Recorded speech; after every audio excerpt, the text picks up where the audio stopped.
software developer working for a pet adoption center, and your job is to create a system that helps manage different types of pets, their behaviors, and how they interact with each other. You decide to use object-oriented programming, OOP, in Python to organize your code. Let's walk through this scenario with real-world examples of OOP concepts. Classes and objects. You start by creating a class called Animal to represent a general pet.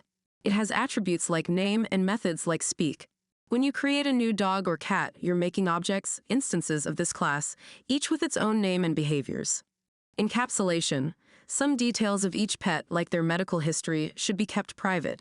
By encapsulating these attributes using double underscores, ___, you make sure that this sensitive data is only accessible through specific methods and not directly by users.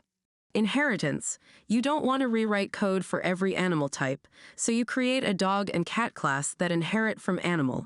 They can each have their own specific behaviors, like bark or meow, while still sharing common traits from the parent animal class. Polymorphism. Now, when it comes time to print out each pet's sound, polymorphism shines. You create a loop that iterates over a list of animals, calling the speak method.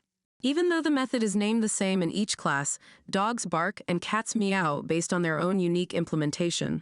Abstraction. Finally, for some future functionality, you create a pet service class, which defines abstract methods like schedule_vet_appointment. The details of how each animal schedules appointments are hidden, but the overall structure is clear. This way, you've created a flexible and maintainable system using OOP in Python.